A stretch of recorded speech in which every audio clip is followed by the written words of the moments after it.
o Estadão continua hoje a série de entrevistas com os prefeitos eleitos na Grande São Paulo. E o convidado de hoje é o prefeito eleito em Santo André, Paulo Serra, do PSDB. Bom dia, prefeito. Bom dia. Agradeço aqui o convite de vocês. Obrigada por ter vindo. Quem participa dessa entrevista comigo também é o repórter de Metrópole, Bruno Ribeiro. Bom dia, Bruno. Bom dia, Tônia. Bom dia, prefeito. Bom dia. A entrevista está sendo transmitida ao vivo pelo Facebook e pelo YouTube, então os internautas que estiverem nos acompanhando podem enviar suas perguntas. Eu vou começar fazendo a primeira pergunta. Prefeito, o senhor foi eleito com 78% dos votos no segundo turno. É uma votação muito expressiva, né? Em uma cidade onde o PSDB nunca havia tido um prefeito anteriormente. A que o senhor acredita essa taxa tão alta de votos? Na verdade, uma somatória de fatores, né? Primeiro, o PSDB, apesar de nunca ter governado, sempre teve um bom desempenho nas eleições presidenciais, nas eleições de governador. O grande esforço que foi feito é para transmitir, né, essa identidade do eleitor de Santo André com o PSDB para a eleição municipal. Isso nunca tinha ocorrido. Nós conseguimos fazer isso. Uma outra questão é que a nossa campanha conseguiu resgatar um pouco, uma parte pelo menos, do sentimento de esperança do andreense na política como uma ferramenta para melhorar a nossa cidade. Isso foi perdido porque Santo André, acima até da média das outras cidades, tem um sentimento meio triste com a política, por conta do caso do Celso Daniel, aquela tragédia toda que até hoje, inclusive, ainda tem desdobramentos, né? Há poucos dias, de novo, foi reaberta as investigações. Então, esse fenômeno, né, essa tragédia, é para a cidade uma espécie de uma mágoa muito grande que afastou grande parte da sociedade da vida política da cidade. E a nossa campanha conseguiu resgatar isso, resgatar a esperança, resgatar essa convicção de participar, né, somada também a todo esse processo nacional de politização das pessoas pela Operação Lava Jato, que tem os seus aspectos negativos, né, levaram o político também a uma perda de credibilidade de uma forma geral, mas também colocaram no dia a dia das pessoas a importância da participação política, né? Acredito que as pessoas hoje percebem muito mais que a escolha que elas fazem tem influência no dia a dia, no cotidiano da vida de todos, né? Então, somado a esses dois fatores, mais o efeito Dória, né, que a gente não pode descartar, que foi um fenômeno aqui na capital, e pesa em Santo André o fato da gente não ter propaganda eleitoral gratuita. Então o Dória estava lá na TV nos substituindo, né? Vamos dizer assim, né? A propaganda do PSDB na TV acabou também nos impulsionando. Então acho que essa somatória de fatores e a má gestão, né? Uma gestão mal avaliada, sendo ainda do PT, somando tudo isso, nos deu essa grande votação que, com muita transparência, a gente fala, nem nós esperávamos, né? Claro que a gente tinha a convicção que iríamos para o segundo turno, tínhamos a convicção de que o nosso projeto é um projeto que tinha crescido muito na cidade, e no segundo turno a gente avaliou que estávamos na frente, que, né, a chance de vitória era muito visível, mas nunca com 78%, com a maior votação da história de Santo André. Isso nunca passou pela nossa estratégia e foi uma surpresa que nos traz também agora uma grande responsabilidade. O senhor chegou a dizer durante a campanha que a sua candidatura foi um pedido do governador Geraldo Alckmin, né? Ele até esteve em Santo André durante a campanha, te oferecendo apoio. O senhor acha que esse apoio foi determinante para a sua vitória? E por que o senhor acha por que ele te pediu para ser candidato em Santo André? Eu acredito que o respaldo que ele nos deu, né, e claro, somado ao apoio, foi importante. E ele, na verdade, ele pediu para eu retornar ao PSDB e remontar o partido. Esse foi o pedido, né? A candidatura foi uma consequência desse processo. O PSDB, eu fui vereador pelo PSDB, lá em Santo André, por 8 anos. E o PSDB tinha 4 vereadores na cidade. Em 2012, deu uma errada na rota e passamos a ter nenhum vereador, não ter nenhuma representatividade mais em Santo André. Então fez parte desse processo mesmo de reconstrução do PSDB, e a candidatura foi uma consequência desse processo de reconstrução, porque para um partido se colocar na cidade como uma alternativa, o único caminho é colocar uma candidatura e um projeto. E claro, saindo vencedor com essa quantidade de votos, é sinal que o projeto deu certo e o PSDB agora, mais do que nunca, está à frente da cidade de Santo André como nunca tinha tido a oportunidade. E esse apoio do governador deve se traduzir de que forma agora? Tem pelo menos duas questões muito importantes lá que a gente vai tratar das duas. Sim. Uma é água e outra é uma obra que a população inteira lá da região aguarda, que é o monotrilho, né? A linha 18. Esse apoio do governador deve se traduzir em que aspectos para essas duas frentes? A questão da água e a questão do transporte. Eu acho que primeiro de ter um diálogo muito aberto, de portas abertas para a cidade. O ABC é uma região importantíssima sobre todos os aspectos, econômico, logístico, né, eleitoral também. Infelizmente, não recebeu do governo do estado, ou não recebia, a atenção devida. Eu não tenho problema nenhum de assumir isso. Até porque as prefeituras não tinham nenhuma ligação. Né? Como tinha essa fama, que a meu ver era equivocada, do chamado cinturão vermelho, né? Tinha um distanciamento muito grande, porque o estado de São Paulo é comandado há 20 anos pelo PSDB. Então, era muito difícil esse diálogo. E agora nós temos uma grande oportunidade. Né? O PSDB governa 4 cidades, né, das 7, e as outras 3 são partidos aliados também do governador Alckmin. Então, não só para Santo André, claro que a gente vai defender muito o nosso time, né, que é Santo André, mas para a região como um todo, né, o governador tem agora uma grande oportunidade de nos abrir as portas, nos dar toda a condição de trabalhar. Tem que apresentar projetos e fazer parcerias, né? Não é só a linha 18, a reforma das estações de trem da CPTM, que já estão licitadas, já tem parte do recurso liberado pelo BNDES. Para Santo André são fundamentais a gente modernizar as estações que a gente tem na cidade. A linha 18 é um eixo estruturante de alta capacidade que muda completamente a lógica da mobilidade em Santo André. Então é uma revolução mesmo, né? A gente tem problema sério de mobilidade lá, todas as cidades do tamanho de Santo André tem, mas Santo André é ainda mais forte porque nós somos a cidade de passagem. Eu brinco que a gente é a capital da ABC, mas a gente é o centro geográfico, isso é uma realidade. Então, para você ir de São Bernardo para São Caetano, passa em Santo André. De São Caetano para Mauá, passa em Santo André. Nós temos pouco mais de 500 mil veículos, mas a gente recebe 800 mil por dia. Então, nós temos um trânsito de passagem que prejudica mais ainda a nossa mobilidade. Então, nesse aspecto que a gente espera que a gente construa uma grande parceria com o governador e com o governo do estado.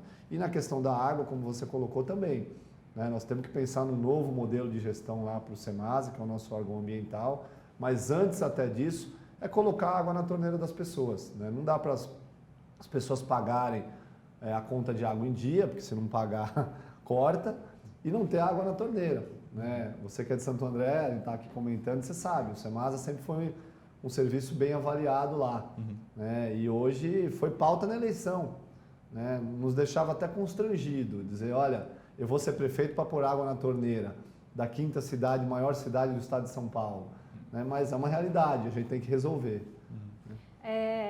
A gente abriu perguntas para os internautas, né? E o Rafael Ribeiro Nogueira pergunta a respeito da questão do transporte público na cidade, o que o senhor pretende fazer, e também ele reclama que as vias estão muito esburacadas. Sim, são duas questões, né? Primeiro, vou começar pelas vias esburacadas, porque esse apareceu muito durante a eleição, e Santo André não recebe um tratamento nas vias há mais de 15 anos. Inclusive, o último programa de recapeamento foi o SEMASA que fez. Exato. Foi o último, gestão do Dr. Brandão, né? O saudoso Dr. Brandão. Então, isso foi em 96. Nós precisamos pensar num programa, nós temos no nosso programa de governo a ideia de 120 quilômetros de vias, programa Rua Nova. Hoje não tem recurso, nós temos que pôr a casa em ordem primeiro, mas dentro dos 4 anos nós queremos sim, né? Pensar num grande programa, porque não adianta mais o tapa-buraco. A base está deteriorada e aí o tapa-buraco que é para durar 6 meses, 1 ano, acaba durando 1 mês, né? Está toda corrompida. Então, nas principais vias da cidade, com o aumento da frota, com toda essa questão da mobilidade que a gente já citou, realmente esse é um problema que a gente vai ter que enfrentar.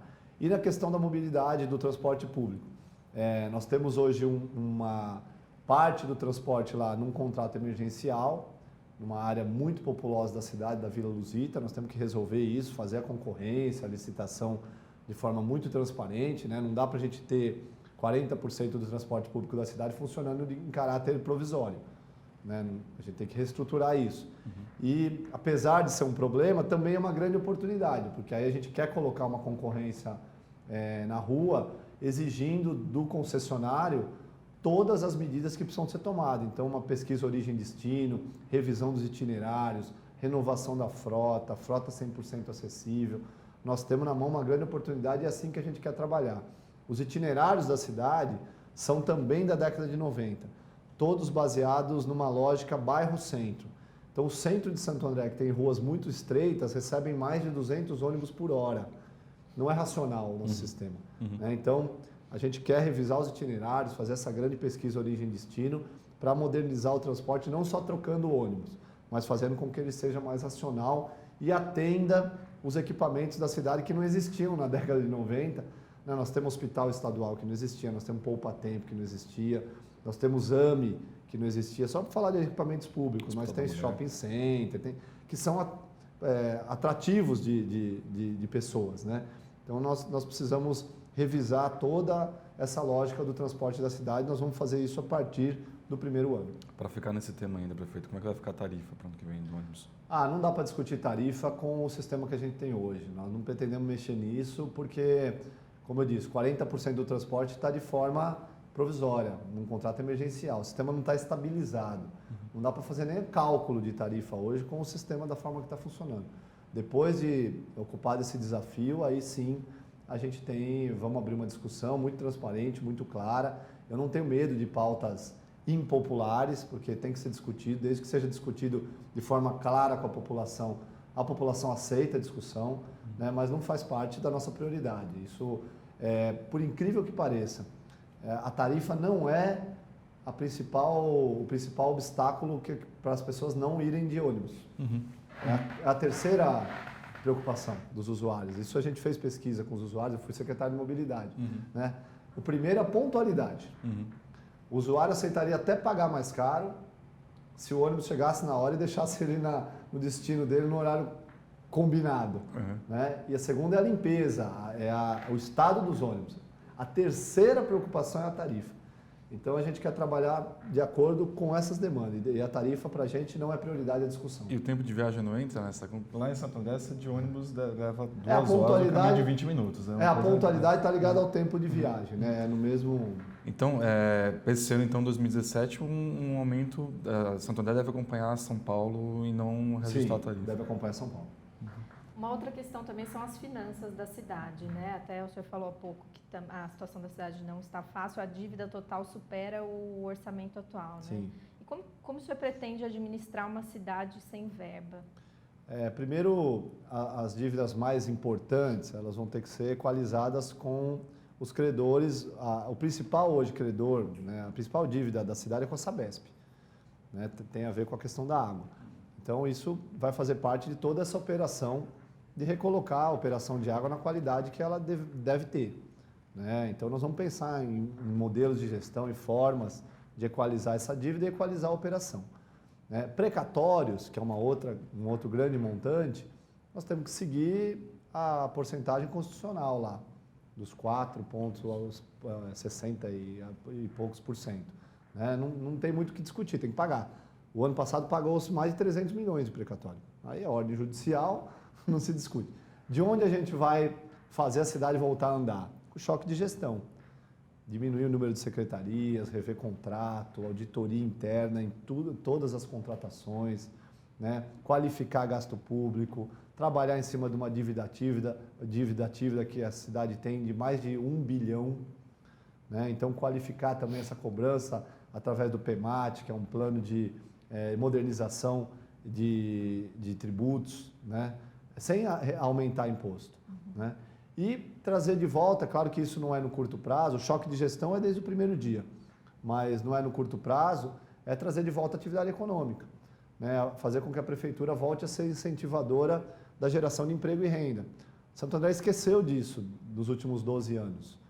Santo André perdeu produção industrial, perdeu qualidade de emprego, porque a prefeitura hoje só atrapalha o investidor. Vou falar o português claro.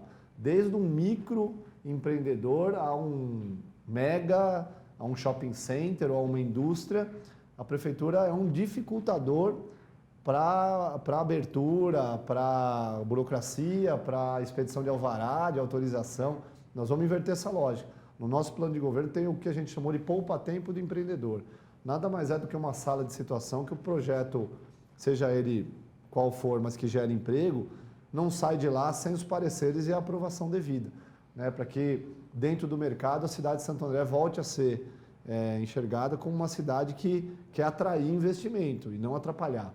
Nós tivemos um caso típico lá, o supermercado Sonda foi abrir uma filial, demorou 6 anos para liberar a construção.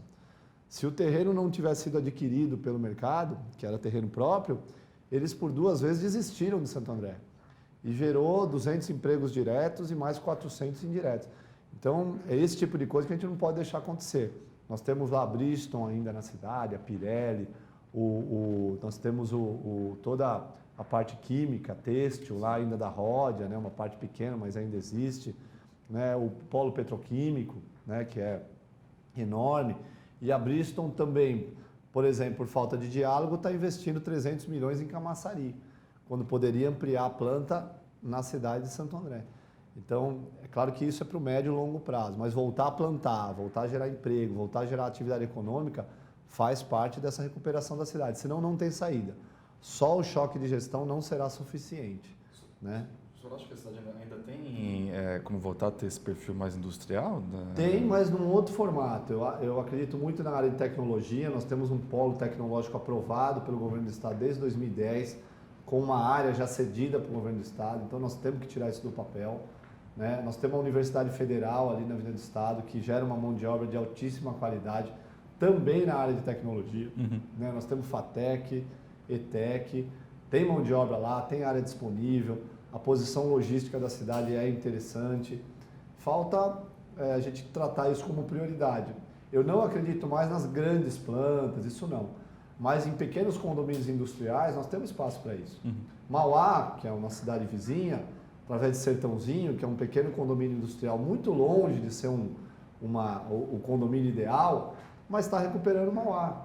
Por quê? Porque a alça do Rodoanel do ABC está ali a 30 metros da entrada do condomínio industrial de Sertãozinho.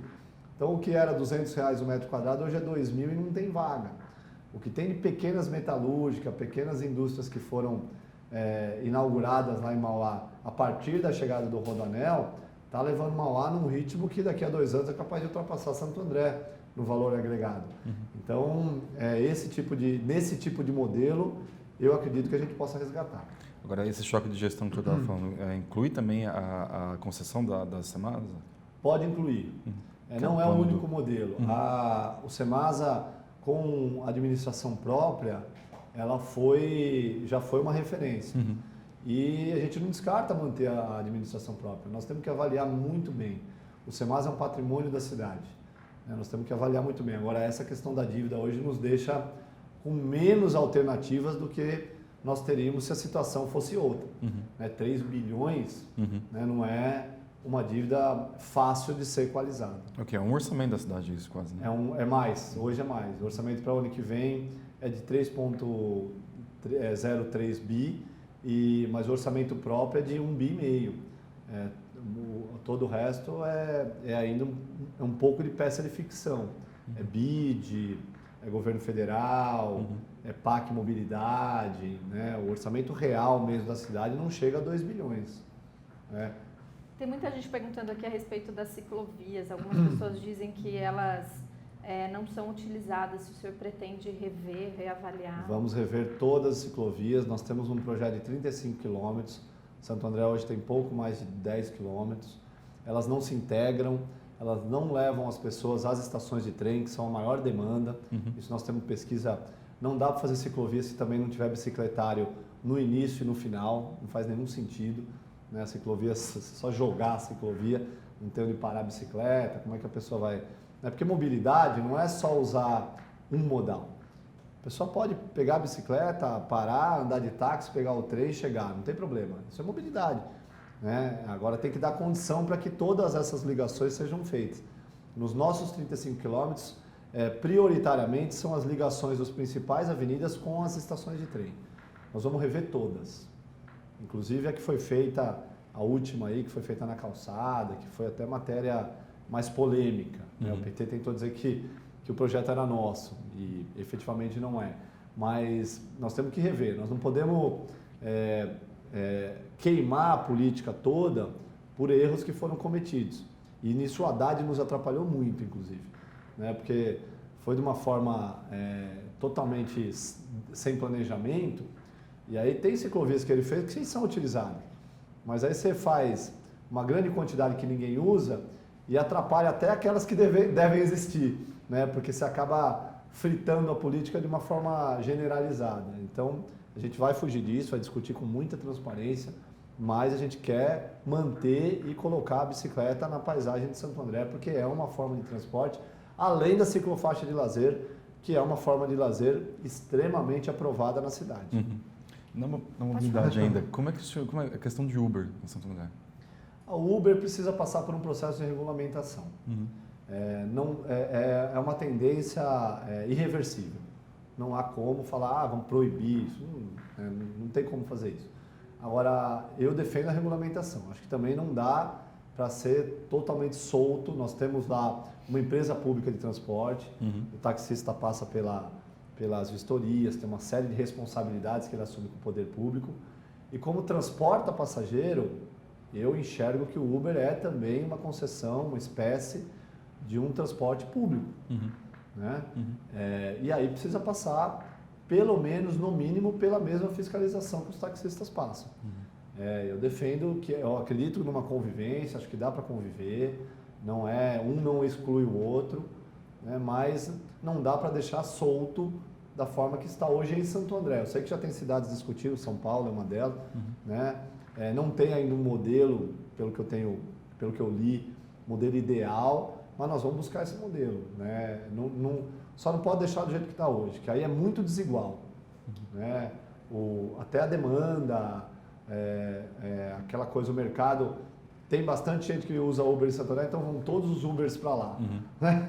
E aí outros lugares ficam sem, então acho que tem que ter uma certa regulamentação, mas deixar o pessoal trabalhar, também isso é irreversível, e a gente tem uma política de geração de empregos e esse pode ser um dos, né? Claro que é pequeno, mas que uma cidade que tem 70 mil desempregados, como hoje é Santo André, o maior índice da história de Santo André, né? A gente não pode perder nenhuma oportunidade. O Enéas Arraes pergunta aqui, ele fala que preocupa o desmatamento urbano que a cidade tem sofrido. Ele diz assim que muitas árvores têm sido derrubadas para serem feitas novas construções e não se plantam outras no lugar. Ele pergunta o que pode ser feito com relação a isso. É um plano de arborização que nós já está em fase final em parceria com a Unicamp e com a Exalc. As duas universidades foram contratadas pelo órgão ambiental, isso ainda da época que eu era secretário. Esse estudo está praticamente concluído e isso vai gerar um plano de arborização. Santo André, com muitas cidades, mas Santo André não é diferente. Tem muitas espécies que foram plantadas na cidade que são espécies que as árvores se tornam inimigas do cidadão, que quebra a calçada, quebra o portão, quebra a garagem, impede a acessibilidade. E aí, nesse diagnóstico, os números iniciais é que 18 mil árvores, nós temos em torno de 50 mil árvores, mas 18 mil teriam que ser substituídas por árvores nativas, frutíferas muitas vezes, enfim. Então é apresentar esse plano e iniciar, né? Não é do dia para a noite que a gente faz uma cidade totalmente arborizada. Santo André tem um índice de arborização relativamente satisfatório, não é das cidades menos arborizadas não, tem um desequilíbrio, né? Tem bairros muito arborizados e bairros totalmente desarborizados, mas a questão disso que o Enéas se retrata é justamente essa visão de que a árvore atrapalha, porque é a espécie errada. E aí, como não há um plano de arborização e de manejo, as pessoas realmente não repõem. A gente vai tornar isso lei, vamos mandar para a Câmara logo nos primeiros meses e tornar isso uma realidade. Os bairros menos arborizados são geralmente as regiões de periferia. Sim. E o senhor, que lá em Santo André também tem uma questão pesada de precisa de regularização fundiária. Parece que na campanha você falou que ia regularizar o Centre-Ville e outros Jardim Santo André. Jardim Santo André. Como é que isso vai ser feito? O Centre-Ville é uma questão mais velha do que eu, quase, né? Pra gente, né? Tem um internauta aqui que também está perguntando perguntando a respeito do Jardim Santo André. O Centreville são mais de 30 anos que houve lá, 32 anos a invasão. Nós éramos pequenos. Mas está em fase final. Precisa mandar um projeto de lei para a Câmara. Eu já tenho o compromisso do secretário Rodrigo Garcia. Ele esteve lá comigo, ele se comprometeu lá tem uma associação de moradores, enfim. Eles são muito organizados, até porque 30 anos, né? E as pessoas pagaram, é diferente, né? O Jardim Santo André é diferente do Centreville. O Centreville é um bairro completamente urbanizado, são lotes totalmente legalizados, as pessoas não têm escritura, né? Então, é isso. E pertence ao CDHU. Então, eu acredito que no primeiro ano a gente vai conseguir resolver. Tem tá muito fácil, entre aspas, tem um caminho está muito claro para a solução. Basta um projeto na Câmara, também a parceria com o CDHU, que a gente já tem esse compromisso, já está tudo pronto, lá o decreto, a lei. Então, por isso que a gente se comprometeu e eu acredito que a gente vai conseguir. E no Jardim Santo André é um pouco mais complexo, porque falta terminar o projeto do CDHU. É o segundo CDHU do estado de São Paulo, de tamanho de projeto, né? Um lugar extremamente populoso. E também nós temos uma perspectiva de retomar esse projeto e começar o processo de regularização. O Centreville começa e termina, até porque fazem 30 anos. O CDHU não, é terminar o projeto e iniciar a regularização fundiária, né? Tem muito equipamento lá que não foi feito, tem contrapartida da prefeitura. Então nós precisamos criar, na verdade, lá um plano diretor para o CDHU Jardim Santo André, para as pessoas terem a exata noção dos passos que serão dados, né? A nossa campanha foi muito pautada nisso e é assim que a gente quer governar.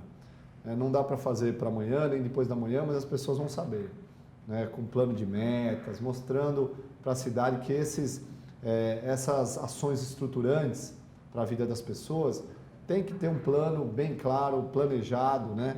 E com datas, com prazo, para elas terem a exata noção do que vai ser feito ali com o recurso, com o dinheiro que elas pagam de imposto. Acho que esse é o grande segredo, porque nós não temos, até pela situação orçamentária, uma expectativa, e a própria população não tem uma expectativa de uma grande transformação do dia para a noite, resolver todos os problemas.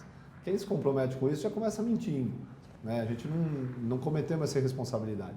Agora as pessoas querem perspectiva, transparência, saber onde quer chegar, que a cidade tem um projeto, né? Se a gente conseguir fazer isso, já é um grande passo e a cidade vai voltar a crescer, tenho certeza. A gente está chegando ao fim, infelizmente, mas eu pena. gostaria de fazer uma última pergunta. O senhor acredita que a sua eleição em Santo André e a de demais prefeitos no estado, prefeitos do PSDB, fortalecem o nome do Alckmin para 2018? E uma segunda pergunta, o senhor apoia o nome dele para a presidência, para concorrer à presidência em 2018? Fortalece a candidatura do PSDB se nós fizermos uma boa gestão. Eu não falo muito de 2018, e não porque não tomo partido, nem tem uma disputa ainda dentro do PSDB. Claro que o Alckmin hoje é favorito, mas depende muito do que essas gestões que estão ligadas a ele, vamos dizer assim, pela proximidade, por toda essa questão partidária, mostrarem também para as suas cidades, né? Grandes votações e grandes expectativas geram grandes responsabilidades. Se o Dória não for bem em São Paulo, eu tenho certeza que vai bem, vai ser uma boa gestão, mas vamos dizer, se nós não formos em Santo André, o Orlando não for em São Bernardo, não tem nenhum sentido falar de fortalecimento do PSDB, porque aí vai ser reprovado. E a população perdeu o medo de trocar. O brasileiro ele é conservador, agora nesse ponto eu acho que ele deixou de ser. A reeleição sempre era uma regra, ou os candidatos eram favoritos na reeleição. Deixaram de ser. A gente viu aí na capital há quanto tempo que não tem um prefeito reeleito. Né? Então, o brasileiro perdeu o medo de trocar. Agora nós temos que cuidar das nossas cidades, fazer a gestão da forma que foi combinada com a população na campanha. E aí sim, aí eu acho que fortalece. Se a gente tiver boas gestões, se as pessoas enxergarem nessas gestões do PSDB, né, que as cidades estão de novo no caminho certo, aí eu acredito sim no fortalecimento não só do nome dele, mas do PSDB como um todo. O senhor apoia se ele sair candidato? Se for a escolha do PSDB, claro, a gente vai apoiar. Mas se houver uma disputa interna no partido, o senhor apoia? Ele é o nosso candidato preferencial, sem dúvida nenhuma. Tá legal. O senhor gostaria de fazer alguma consideração final? Não, só agradecer a vocês pelo convite e agradecer muito novamente o eleitor de Santo André pela confiança e dizer que nós vamos fazer uma gestão muito transparente, de muito diálogo e que a cidade vai enxergar com muita clareza para onde a gente quer levar esse projeto. Nós vamos devolver a cidade para as pessoas. Esse é o nosso grande desafio e nosso grande objetivo na gestão.